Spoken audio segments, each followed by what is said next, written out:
today's video, we're going to take a look at a new idea. Now, this is completely undeveloped on purpose. I haven't really worked on it that much. It's something that I kind of discovered by accident yesterday. I want to share it with you. I'm going to show you how I am going to approach this idea to kind of make it my own, and hopefully you can make it your own as well. Grab your guitar. We will get started right after this.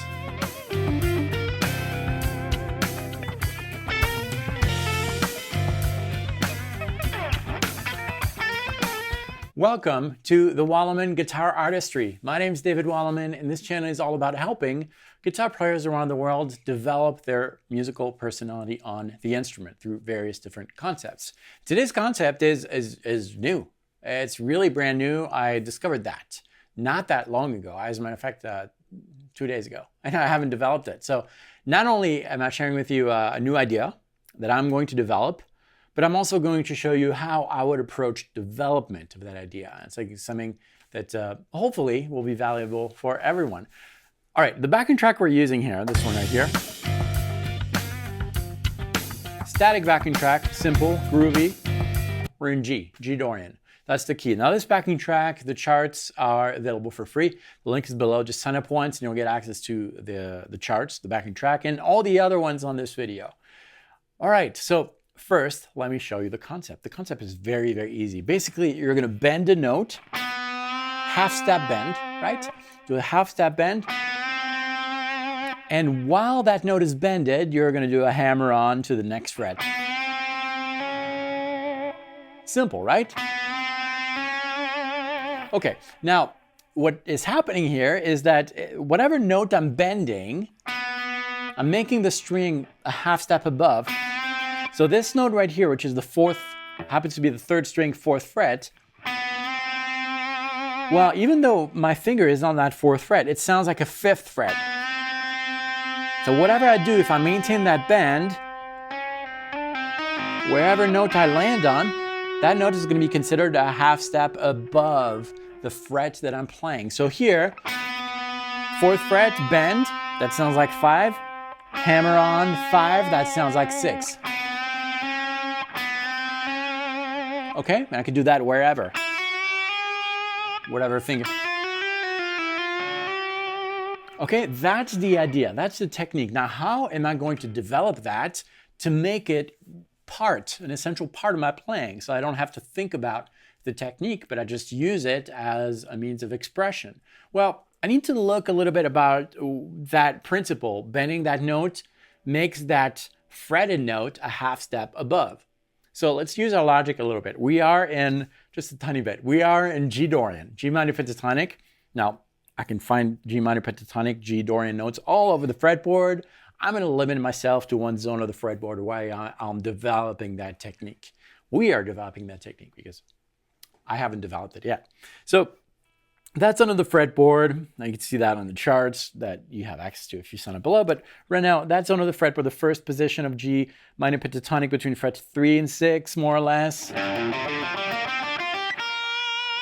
Okay, and I say more or less because if you add the notes that make it Dorian, the seconds and the sixth, it might be a little bit outside. We have some fourth frets here. But that's again the zone we're going to work on. Now, whatever note I play here over the backing track is going to sound in. Right? All these notes work.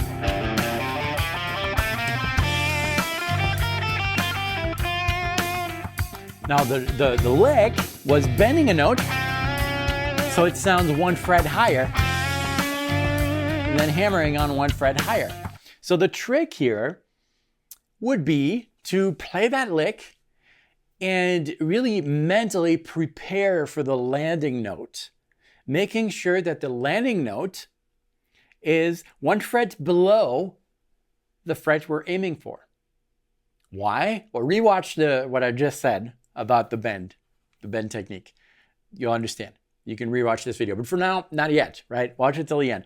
So that means that if I want to use that particular technique to create some licks and ideas, I need to make sure that that last hammer on happens on a fret that is one fret below the notes that I'm aiming for. So I'm really thinking out loud. I told you this concept is brand new to me and I haven't developed it yet, but that's kind of the idea. So, okay, let's select a note that is in first, okay? In our scale, in our minor pentatonic. Let's say that, I don't know.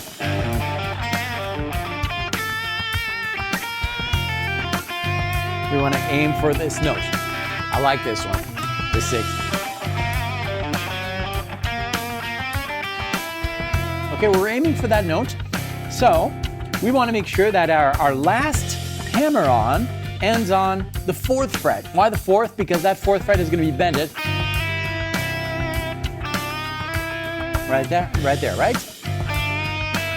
So the last part of our lick would be bending with the middle finger on the 2nd string 3rd fret, a half step. I know it's outside, but we're adding that hammer on, which is on the 4th fret, but now it sounds like the 5th.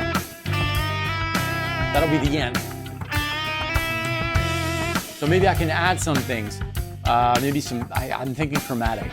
Starting from the 5, so 5, 4, 3, 2, 3, bend, and then this. Yeah.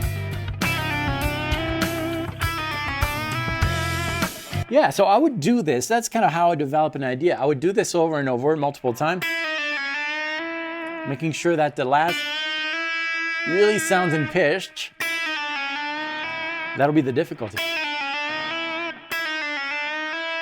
Making sure that only one string is happening. I don't want to have, when I'm lifting this, I don't want the 3rd string to ring. So really working on that. So that's my lick. I have one starting lick that now I can develop, right? So how would I develop that? Well, I would ask myself, I've got this idea here. I'm in G Dorian. I'm bending. I'm landing on the 4th fret. That would sound like the 5th, right?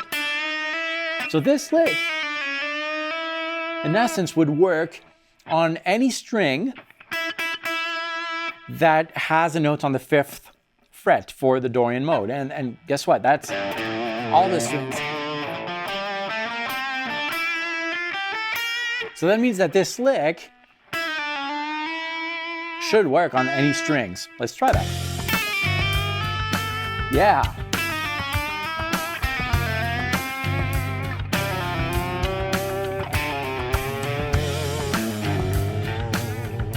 It does work, right?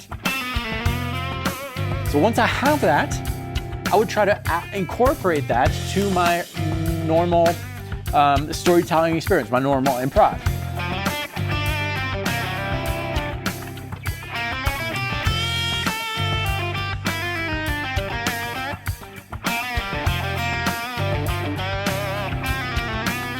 Yeah.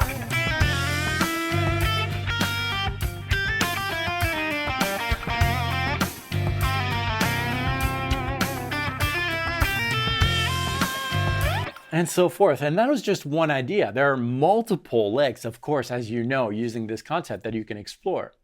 And then change the rhythm, change the fingers you're using, change the area of the fretboard. But that's how I developed that lick. And I think it has potential. It's simple, right? Very, very simple.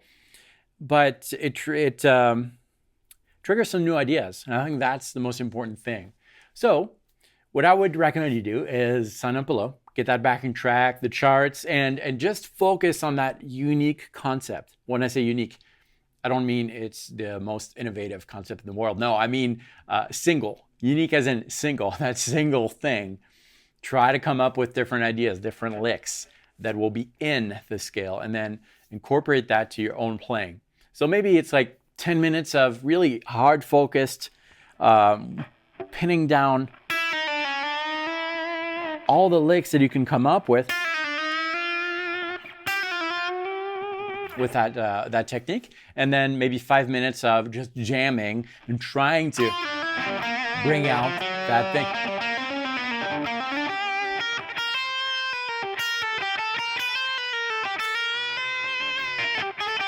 And so forth. Okay, I hope that is beneficial. I'm definitely going to work on this. I like the idea. And if you don't, well, the good news is that you don't have to. You don't have to know it all on the guitar. I think it's an important, wise thing to remember. You don't have to do it all. You can't do it all. So focus on the things that you like, that sound good to you. That's what I have for you today as far as wisdom. All right, well, if this is your first visit, thank you for stopping by. Every Monday, Wednesday, and Friday, a new video like this one comes out, helping guitar players around the world develop their musical personality on the instrument to tell their own personal musical story. Thank you so much for watching this. Practice well. I'll see you next time.